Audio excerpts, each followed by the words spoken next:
আসসালামু আলাইকুম রহমতুল্লাহি ওয়া বারাকাতুহু। আজকে আমরা আলোচনা করব একটি টর্চ লাইট কিভাবে রিপেয়ার করতে হয়। তো বন্ধুরা, এই টর্চ লাইট গুলো অ্যাভেলেবেল। হ্যাঁ, আমাদের সবার বাসা বাড়িতে টর্চ লাইট গুলো থাকে এবং কমন সমস্যা হয়ে থাকে। অনেক সময় দেখা যায় ভিতরে যেগুলো ব্যাটারি ব্যবহার করা হয়, ব্যাটারি গুলো হচ্ছে খুবই নরমাল, যার কারণে টর্চ লাইট গুলো ঘন ঘন রিপেয়ার করতে হয় এবং নষ্ট হয়ে যায়। এখানে যেটা স্ক্রু দিয়ে আছে, স্ক্রুটাও মনে হয় মরিচা ধরে গেছে, যা খোলা যাচ্ছে না। তার যে কোনো প্রকার আমাদের বের করতে হবে। যেহেতু মরিচা ধরে গেছে, এটা যে কোনো উপায়ে বের করতে হবে। সো বন্ধুরা, আমরা ভিন্ন পন্থা অবলম্বন করে আমাদের টর্চ লাইটকে খুলছি। এখন দেখবো এখানে সমস্যাটা মূলত কি।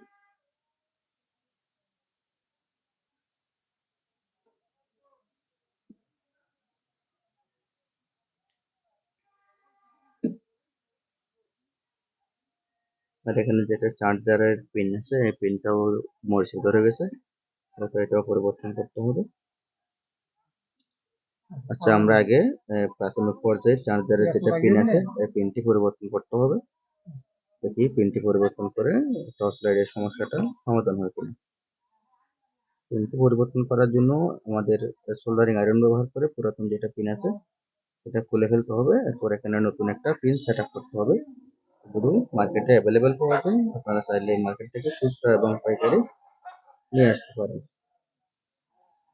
তো আগে প্রাথমিক পর্যায়ে পিনটি পরিবর্তন করে দেখি, তারপরে যদি না হয় তাহলে আমরা ভিন্ন পন্থা অবলম্বন করব। তো একটা পিন আমরা নতুন এখানে লাগিয়ে দিচ্ছি, যাতে আগে চার্জ করতে পারি। ঠিক আছে, যে কোনো ইলেকট্রিক পণ্য যদি চার্জ করতে না পারেন তাহলে এটা কন্টিনিউ ব্যবহার করা সম্ভব না। এটা চার্জ করতে হবে আগে, তারপর অন্য কাজ। আমরা নতুন একটা পিন এখানে সেট আপ করে দিব। আর সোল্ডারিং আয়রন ব্যবহার করব। অবশ্যই খেয়াল রাখবেন, ভালো মানের সোল্ডারিং আয়রন লাগবে কাজগুলো করার জন্য। যদি ভালো মানের সোল্ডারিং আয়রন না হয় তাহলে কাজগুলো আহ, ভালো মতো করা পসিবল না। ভালো মানের সোল্ডারিং আয়রন এবং লিড, আপনারা তো চোখের সামনে দেখতেছেন আমি ব্যবহার করতেছি যেগুলো। তো চার্জারের পিনটি লাগানো সম্পন্ন হয়েছে, নতুন একটা চার্জারের পিন। এখন আমরা একটু চার্জে দিয়ে দেখবো, দেখি টর্চ লাইটের অবস্থা কি।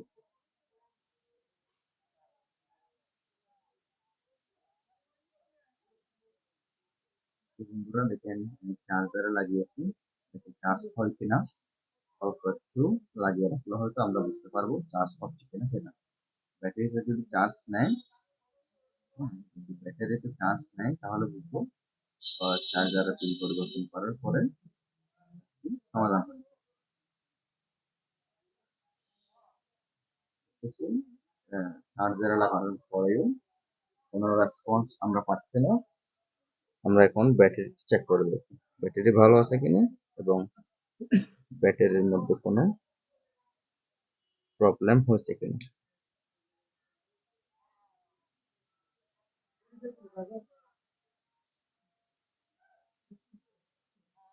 বন্ধুরা, আপনারা খুব সহজ উপায়ে একটা কাজ করতে পারেন, সেটা হচ্ছে একটি ব্যাটারি খুলে এভাবে নেড়ে দেখবেন। যদি ভিতরে নড়ে তাহলে একটা খুব সিম্পল কাজ করবেন, সেটা হচ্ছে একটা হ্যামার নেবেন।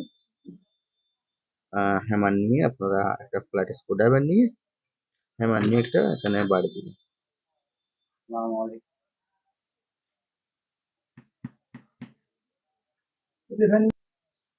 ভিউয়ার্স, হ্যামার দিয়ে বাড়ি দেওয়ার পরে আমরা দেখব ব্যাটারির কোনো উন্নতি হয়েছে কিনা। তো আপনাদের সবার কাছে তো আর মাল্টিমিটার নাই, এই জন্য আপনারা হয়তো এটা পরিমাপ করতে পারবেন না। তবে বেসিক একটা কাজ আপনাদেরকে দেখে দিচ্ছি, সেটা হচ্ছে এখানে ব্যাটারিটা সংযোগ করে দিবেন। ব্যাটারি সংযোগ করার পরে যদি আপনাদের যেটা ম্যাগনেট আছে ম্যাগনেট জ্বলে, তাহলে বুঝে নেবেন ব্যাটারির প্রবলেম সলভ হয়ে গেছে। দেখেন, ব্যাটারির প্রবলেম সলভ হয়েছে শুধুমাত্র এখানে একটি হাতুড়ি দিয়ে হ্যামার দিয়ে ফ্ল্যাট স্ক্রুড্রাইভার দিয়ে বাড়ি দেওয়ার জন্য। তো আমরা এখন সম্পূর্ণ রূপে পুনরায় আমরা সেট আপ করে নিব।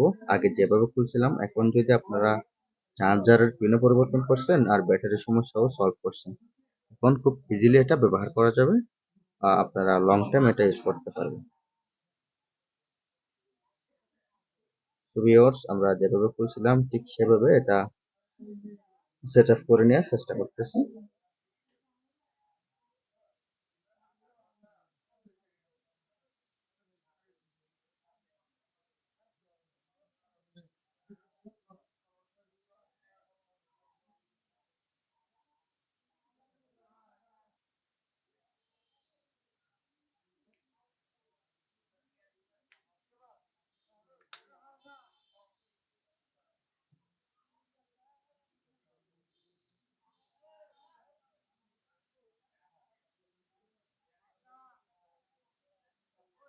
আর এখানে যেটা স্ক্রু ছিল এটা ভেঙে বের করা হয়েছে, এজন্য এখানে একটা টেপ দিয়ে পেঁচিয়ে দিবেন যাতে এটা দুইটি পার্ট আলাদা হয়ে না যায়।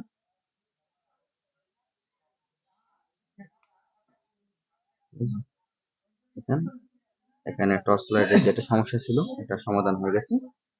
আর যেই ব্যাটারির সমস্যা ছিল এটাও সমাধান হয়ে গেছে, কারণ হাতুড়ি দিয়ে বাইরে দেওয়ার কারণে।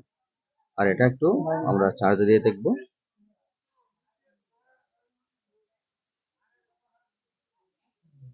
দেখতেছেন খুব ইজিলি চার্জ হচ্ছে বন্ধুরা। অল্প টাকায় অথবা বিনামূল্যে আপনি একটি টর্চ লাইট রিপেয়ার করতে পারেন খুব সহজে। ভিডিওটি ভালো লাগলে লাইক, কমেন্ট এবং শেয়ার করবেন। আসসালামু আলাইকুম ওয়া রাহমাতুল্লাহি ওয়া বারাকাতুহু।